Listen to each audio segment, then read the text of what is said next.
Hey y'all, it is your Monday mood for the week of March 10th through the 16th. So remember last week I was like, it's a pretty chill week. This is when all the chill goes out the window, okay? It is the opposite of chill this week.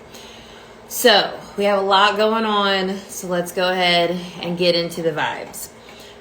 This week is going to be the beginning of eclipse season, okay? So the North Node moved into Pisces in January, which means the South Node is in Virgo. The nodes are equivalent to eclipses.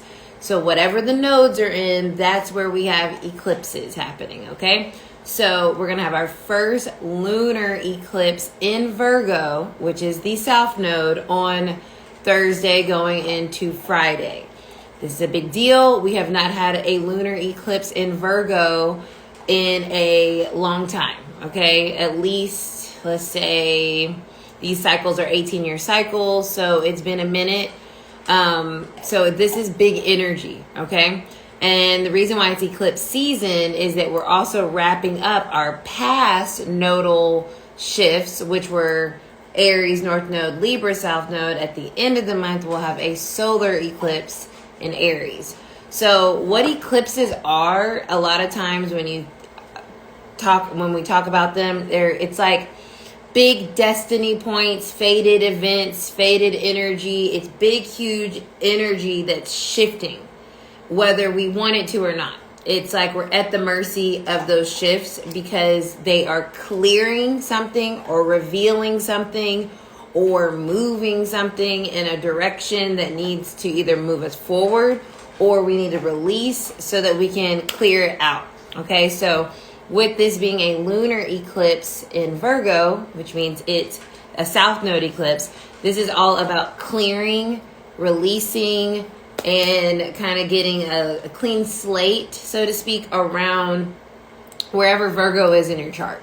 So it's always important for you to know your specific birth chart. You can always book a reading with me and I can go through that with you. But wherever Virgo is in your chart, that is where you're going to see that activity of this lunar eclipse. It's on Thursday going into Friday. So eclipses, like I said, they're clearing something out. They're releasing something. And with Virgo is the energy of getting things to work efficiently. And because it likes things to work efficiently, it's very detail oriented and it likes to get in there and see where things are good and where things are, lack of a better word, bad and aren't working.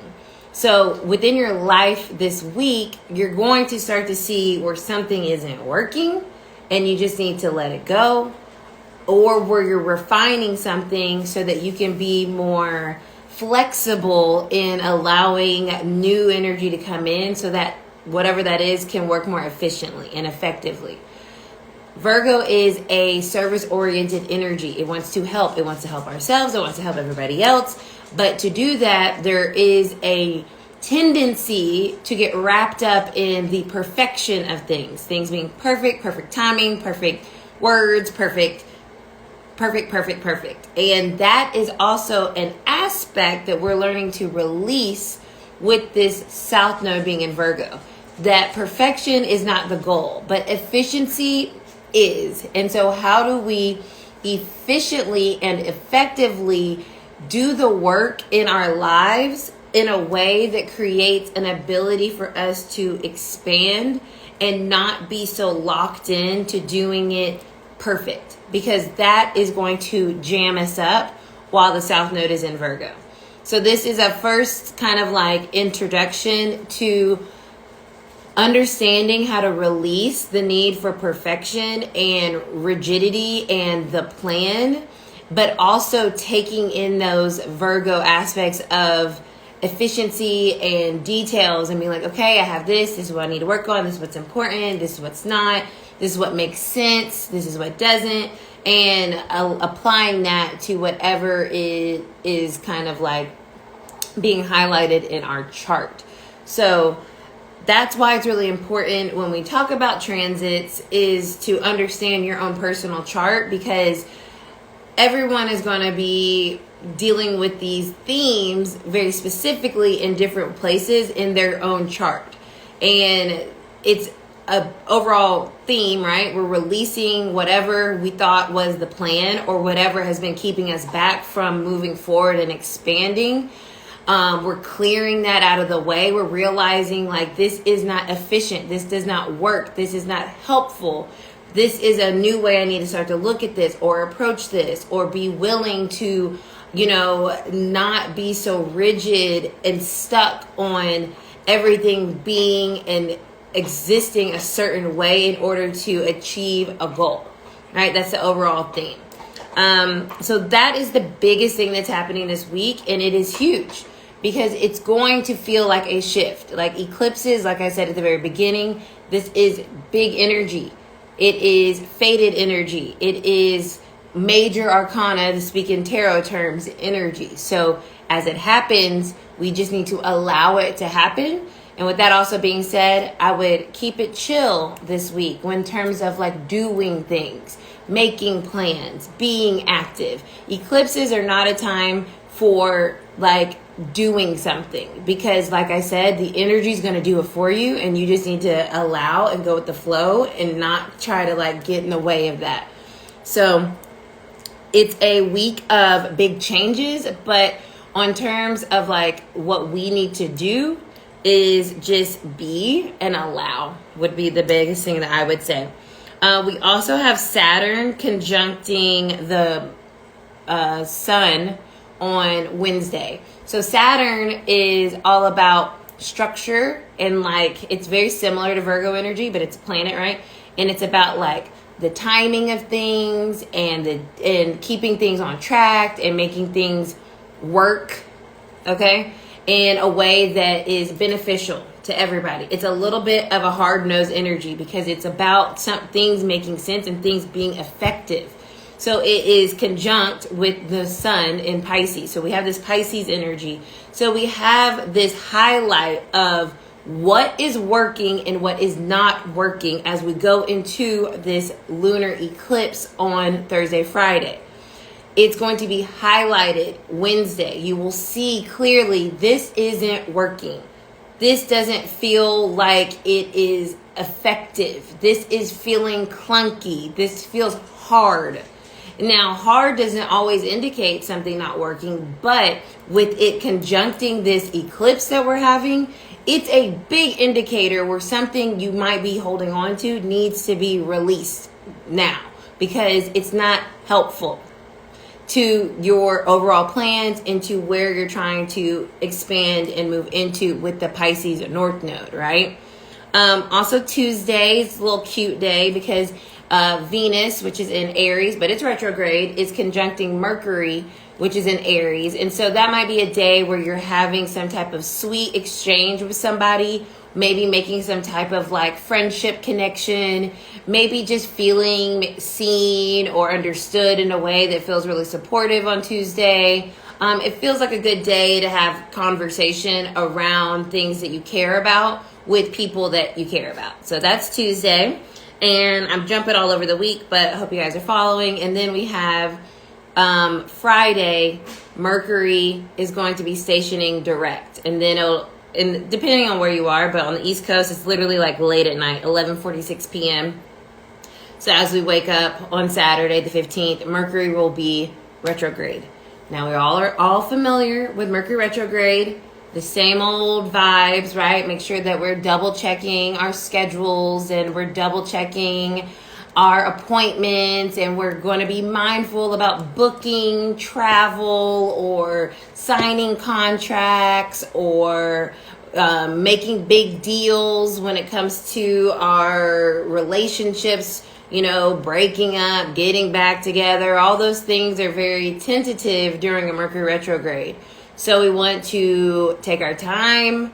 And we also are in this eclipse energy. So it's a very busy week energetically. And so I would really say like the more you can hands off things and just see how things are playing out in your life and just go with that. If you're seeing tension happening, let's look at this and let's realize this is coming up for a reason this week. Let me not ignore it, but let me see what it's telling me about this specific situation in my life.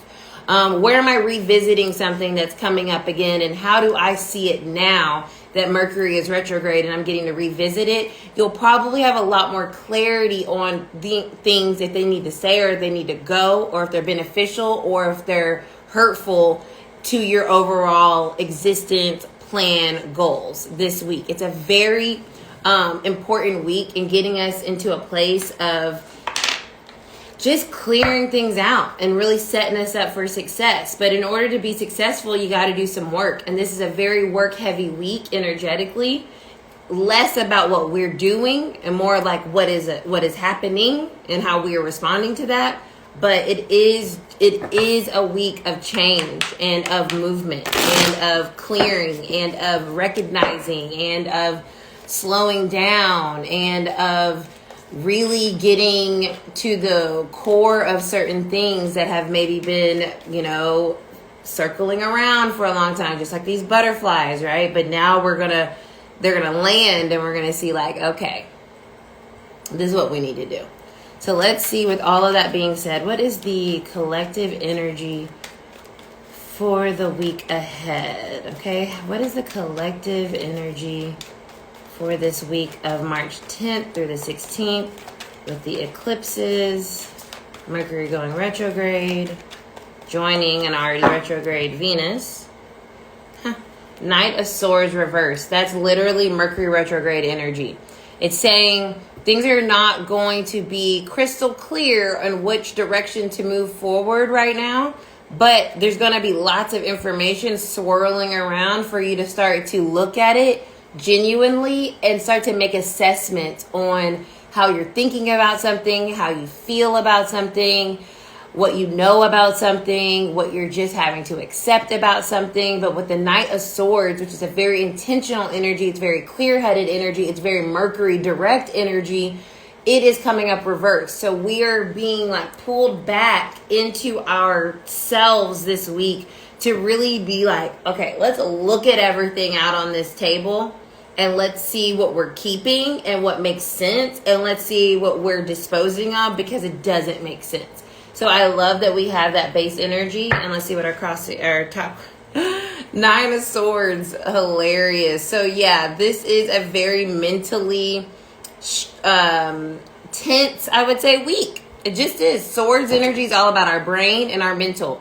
We have a lunar eclipse in Virgo. Virgo is ruled by Mercury. It is a mental sign. Then we have Mercury going retrograde. We have this kind of like stuck, weird, clunky energy going on here. So it's going to create a little anxiety. It's going to create a sense of overthinking about certain things in our lives, but we are being asked to so that we can get clarity through that. Like, if we don't think about things, if we don't allow ourselves to really ruminate and figure things out, get really crystal clear on, what matters and what doesn't, then we can find ourselves being stuck in situations that we need to be free from. So yes, this week might lend itself to lots of anxiety. It might lend itself to lots of overthinking. It might lend itself to a lot of difficult conversations or frustrations.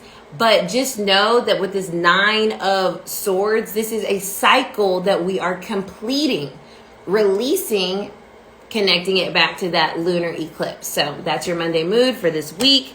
Blessings.